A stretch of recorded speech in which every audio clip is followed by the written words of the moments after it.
말씀 보도록 하겠습니다. 은혜 받으실 하나님 말씀은 출애굽기 3장 9절로 15절까지의 말씀입니다. 출애굽기 3장 9절로 15절까지의 말씀입니다.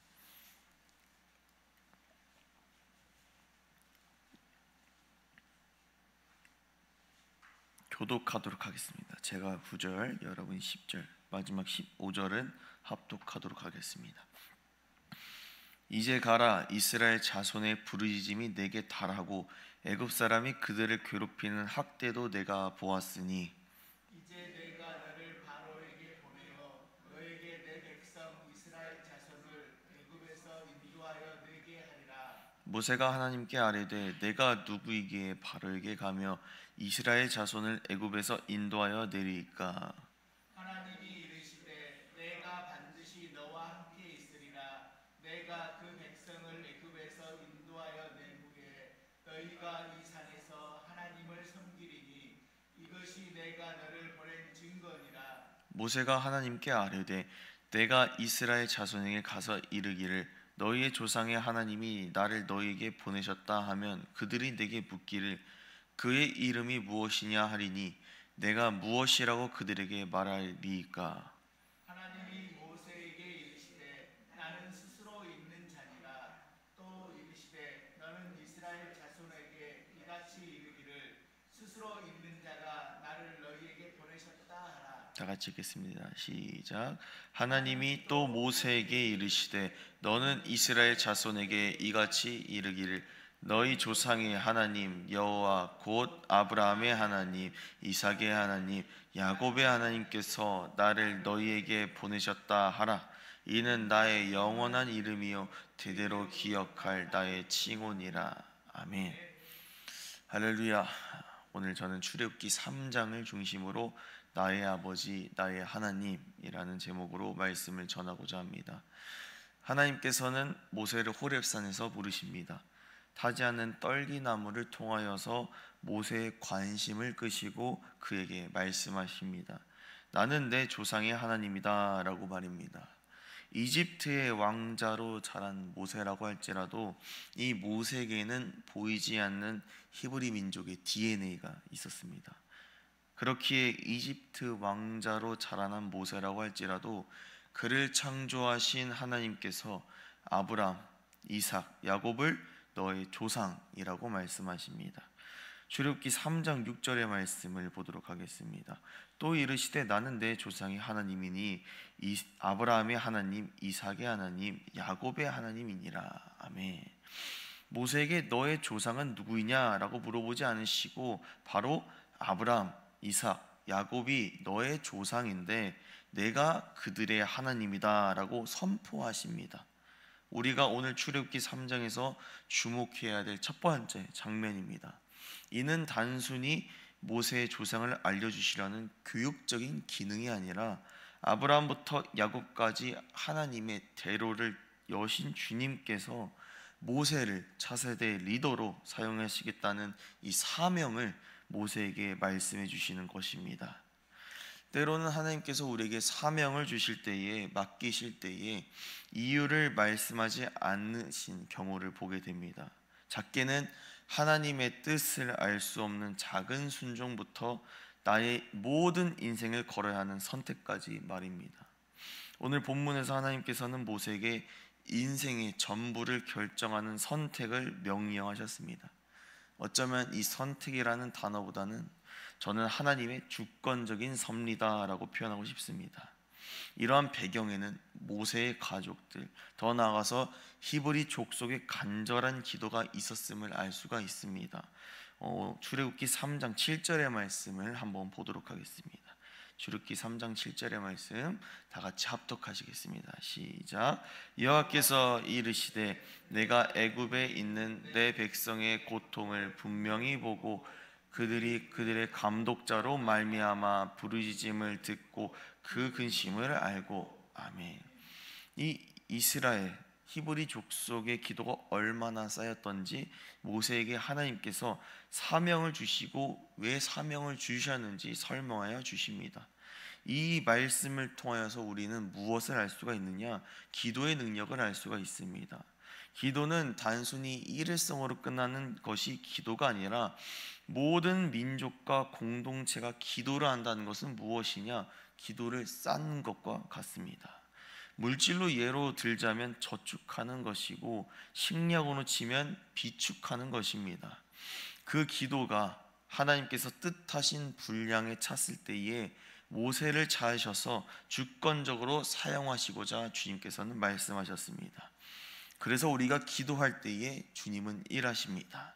그런데 우리가 오늘 본문을 통해서 기억해야 되는 것은 무엇이냐면, 일하시는 주님이 나의 하나님이라는 것입니다. 그때 우리에게는 앞이 보이지 않는 사명이 나에게 주어졌다고 할지라도 그 명령에 순종할 수 있는 능력이 우리에게 부어질 줄로 믿습니다. 그래서 오늘 말씀을 통하여서 선택의 복과 선택의 능력이 우리 인생 가운데 부어지기를 축복합니다. 다음으로 모세에게 하나님은 어떤 존재인지 깨달았다면, 이제는 그가 받은 사명을 어떻게 설명하고 실행시킬 것인가가 문제입니다. 그 장면이 오늘 우리가 읽은 9절부터 15절까지의 말씀입니다. 하나님께서는 일하실 때에 사람의 방법이 아니라 그분의 방법으로 일하십니다. 그 내용이 11절에서 12절에 등장합니다. 본문 11절을 보게 되면 모세가 이렇게 말합니다. 내가 누구이기에? 라고 말입니다. 모세의 모습이 사실 우리의 모습입니다. 하나님께서 그분의 방법대로 일하시려고 우리에게 대단한 사명을 주셨다고 해보겠습니다. 예를 들어 분단된 한반도를 복음으로 통일시켜라 라고 하신다면 우리는 어떻게 질문할까요? 역시 우리도 모세처럼 제가 뭐라고 통일을 시킵니까? 라고 재질문할 것입니다. 그 질문에 하나님께서는 이렇게 답하실 것입니다. 12절에 내가 반드시 너와 함께 있으리라 라고 말입니다. 오늘 본문에서 우리가 주목해야 할 두 번째 부분입니다. 자신의 정체성에 대하여 질문하는 우리에게 주님께서는 동문서답과 같은 대답을 하십니다. 내가 반드시 너와 함께 하겠다라고 말입니다. 이후 모세는 다시 질문합니다. 이번에는 방법에 대하여 물어보는 모세에게 하나님께서는 다시 나는 스스로 있는 자다라고 다른 대답을 하십니다. 어떻게 보면 하나님과 모세는 대화를 하고 있지 않아 보입니다. 그런데 결국 모세는 어떻게 합니까? 불가능해 보이는 이 출애굽의 여정을 감당해냈습니다. 사실 우리의 정체성과 방법은 가장 중요한 문제가 아닙니다. 우리에게 있어 가장 중요한 것은 무엇이냐? 우리가 믿는 하나님은 어떤 분이신가입니다. 하나님께서 만약 전지전능하지 않으신 분이라면 우리가 하나님을 믿고 섬겨야 할 이유가 사라지게 되는 것입니다. 더 나아가 그분이 우리에게 무엇을 명령한들 완전하지 못한 자가 주는 정체성과 방법은 소용이 없는 것이죠. 즉 하나님께서 모세의 정체성과 방법을 주시는 것을 뛰어넘어서 그가 이러한 사명을 감당할 수 있는 자격을 하나님께서, 살아계신 하나님께서 주셨다는 것을 말하고자 하심입니다. 그래서 우리가 주의 일을 하는 모든 자격은 우리 스스로에게 있지 않고 하나님께 있다는 것입니다. 그렇게 우리가 무엇을 하든지 모든 근거를 하나님께 둔다면 부족한 우리라고 할지라도 그의 뜻대로 이루어질 줄 믿습니다. 그렇게 우리가 기도를 해야 하는 것입니다. 기도는 내가 원하는 것을 구하는 것을 넘어서서 나의 자격이, 나의 뜻이 스스로에게 있지 않고 하나님에게 있음을 인정하는 믿음의 행위입니다. 그래서 기도는 능력이 있습니다.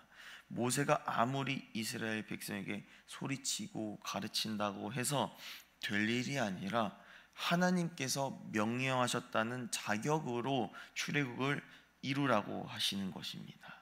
만일 그 하나님을 남의 하나님으로 바라본다면 어떻게 될까요? 대표적인 예시가 천주교처럼 되는 것입니다. 그들이 믿는 하나님은 소위 마리아가 믿는 하나님입니다. 우리는 어떤 하나님을 바라봅니까? 지금 오늘도 이곳에 역사하시는 나의 하나님을 바라보고 믿습니다. 사랑하는 여러분, 우리의 자격과 정체성, 상황과 환경에 눈길을 두지 마십시오. 저와 여러분의 자격은 하나님께 있습니다.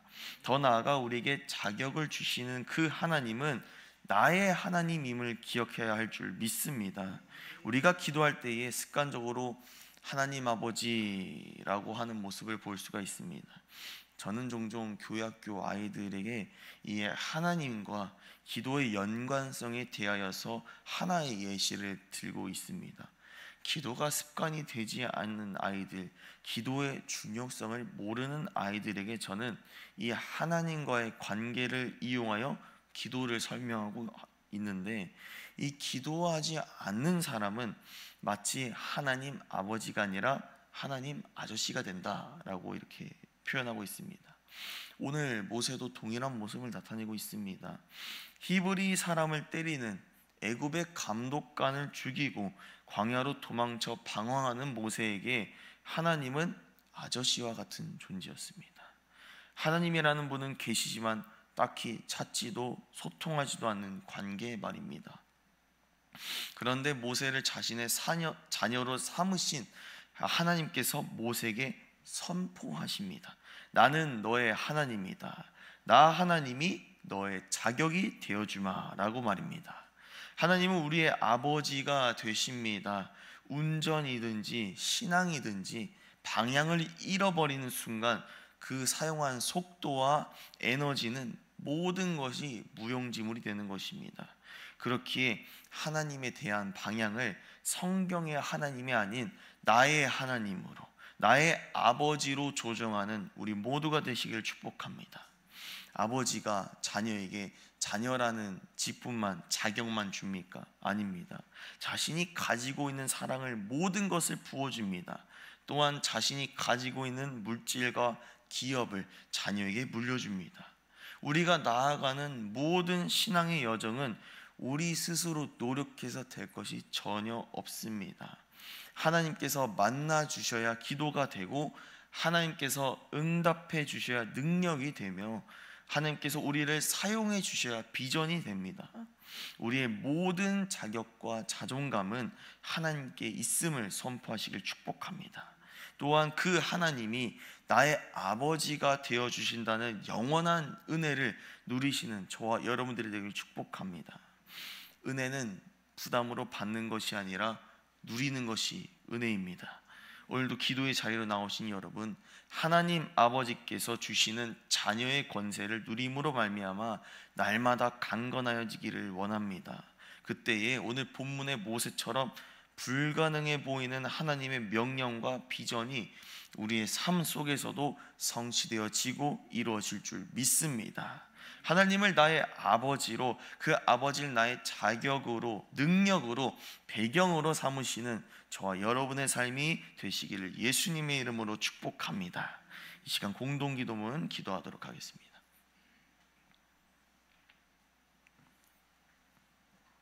네, 공동기도문 기도하도록 하겠습니다.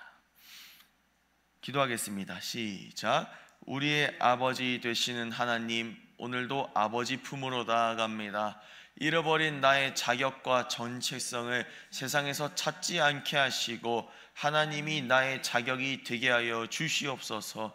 우리에게 주시는 자녀의 자격과 권세를 누리게 하시고 담대하게 하나님을 나의 아버지로 선포하는 자들이 되게 하옵소서.